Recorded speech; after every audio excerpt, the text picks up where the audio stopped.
Hello everyone, welcome back to my channel. तो देखिए BPSC TRE में जो कुछ भी धांधली हुई है, कहते हैं ना देर है अंधेर नहीं। देखिए ये एक जिले की लिस्ट है और ये तो बस अभी शुरुआत है।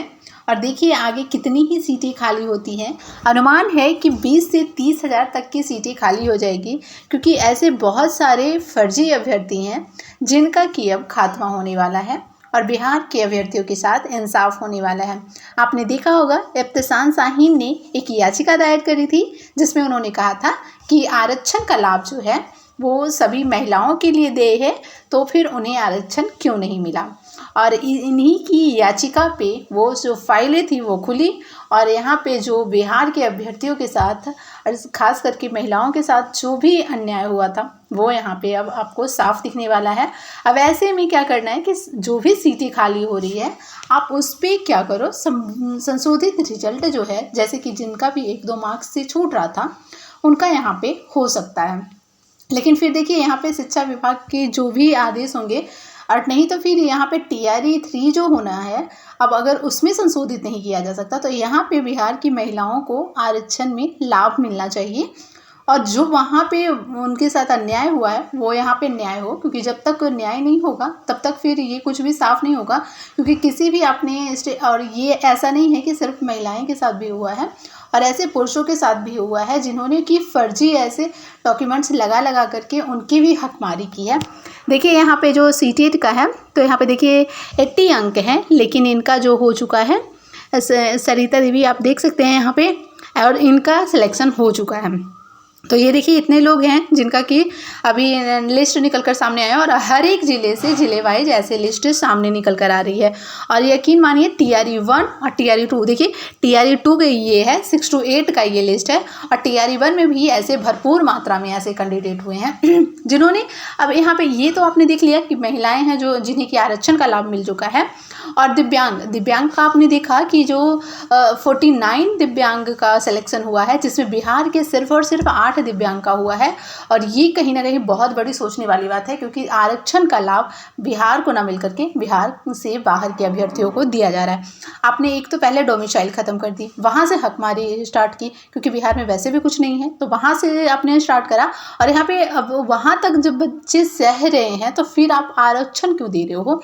आरक्षण तो किसी भी स्टेट में नहीं दिया जाता है। आपने देखा होगा, आपने भी बहुत सारे स्टेट में एग्जाम दिया होगा, किस स्टेट में आपने देखा है कि आपको आरक्षण मिला है? नहीं मिलता है, राइट। तो यहाँ पे न्याय तो होकर ही रहेगा।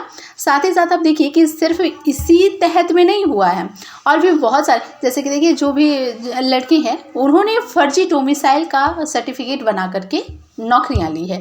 अब इन सब पे गहन जांच की आवश्यकता है, क्योंकि जब तक गहन जांच नहीं होगी तब तक सच सामने नहीं आएगा। और ऐसे बहुत सारे कैंडिडेट हैं, आप भी इवेंट जानते होंगे, तो आप मुझे नीचे ढेर सारा कमेंट कीजिए ताकि आपकी बातों को मैं आगे रख सकूं। तो आप देखिए यहाँ पे बहुत सारे ऐसे कैंडिडेट को आपने देखा होगा जो कि अदर स्टेट के हैं, लेकिन उन्होंने फर्जी डोमिसाइल बना लिया है।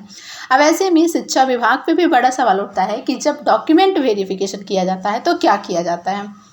ये तो खैर थोड़ी सी जांच की विषय थी कि अगर थोड़ा सा पता लगाया जाता तो पता चल सकता था कि अब आपको देखिए अन्य राज्य के जो भी अभ्यर्थी हैं उन सभी का फिर से डॉक्यूमेंट वेरिफिकेशन होता। और आप देख रहे हैं कि इसमें जो फिर से डॉक्यूमेंट वेरिफिकेशन होगा उसमें आप यकीन मानिए 20 से 30 हज़ार सीटें खाली होने वाली है, उससे ज़्यादा भी आपको खाली होने वाली है, क्योंकि इसमें बहुत सारे ऐसे फर्जी हैं जिन्होंने डोमिसाइल ही फर्जी बना लिया है। इससे जो लड़कों की हकमारी थी वो भी हो गई है, क्योंकि गलत डोमिसाइल लगा करके उन्होंने बिहार राज्य के निवासी का इन्होंने लाभ ले लिया है। तो इन सब में अच्छे से जांच हो तो इन सब की पूरी पकड़ हो जाएगी। और साथ ही साथ महिलाओं को तो आपने देखा ही है कि महिलाएं के जो आरक्षण था वो अदर स्टेट वालों को मिल चुका है। तो अब इन सब की जो आरक्षण है वो समाप्त होगी। और साथ ही साथ ऐसे लोगों पे कड़ी कार्रवाई भी करनी चाहिए जिन्होंने गलत डोमिसाइल लेकर के और लड़कों की हकमारी की है, क्योंकि वैसे भी इन लोगों की कट ऑफ काफ़ी ज़्यादा हाई कर दी थी। और जब देखिए बिहार के वासी जो हैं वो जॉब रहित हो जाते हैं, लेकिन बिहार से अदर जो है उन्हें जॉब मिल जाती है। ये कहीं ना कहीं बहुत बड़ी सोचने वाली बात है। और डॉक्यूमेंट वेरिफिकेशन में आपको डॉक्यूमेंट वेरिफिकेशन में टाइम लेना है तो टाइम लो, लेकिन रिजल्ट जो है वो फेयर जारी करो। आप देख सकते हैं कि सीटेट का आपने लगाया होगा, फॉर्म भरा होगा तो आपने सीटेट का मार्क्स लगाया होगा। फिर आप जब डॉक्यूमेंट वेरिफिकेशन हो रहा था और इससे पहले डॉक्यूमेंट वेरिफिकेशन से तक तो बात ही नहीं जानी चाहिए थी, क्योंकि यहाँ पे आपने रिजल्ट ही कैसे दे दिया। रिजल्ट देकर के आपने कितने लोगों को जो फेयर कैंडिडेट थे उनके आपने हक मारे हैं कि नहीं मारे हैं। अब अगर आपने रिजल्ट जारी करने की बहुत ज़्यादा इन्हें जल्दी रहती है, और इस चक्कर में इतनी ज़्यादा गड़बड़ी होती है। एक तो एक ही कैंडिडेट का 3-3 जगह सिलेक्शन हो जाता है, यहाँ पे गड़बड़ी होती है। साथ ही साथ डॉक्यूमेंट ना रहते हुए भी उन्हें योग्य घोषित कर दिया जाता है, यहाँ गड़बड़ी होती है। रिजल्ट देने में आपको जितना टाइम लेना है ले लो, लेकिन फेयर रिजल्ट जारी करो, ताकि जो भी फेयर कैंडिडेट हैं वो अंदर हो सके और जो अनक्वालिफाइड हैं वो बाहर हो सके। लेकिन यहाँ पे होता क्या है, यहाँ पे बिल्कुल अपोजिट होता है। यहाँ पे जो फेयर कैंडिडेट हैं वो बाहर हो जाते हैं और जो अनफेयर कैंडिडेट हैं वो अंदर हो जाते हैं।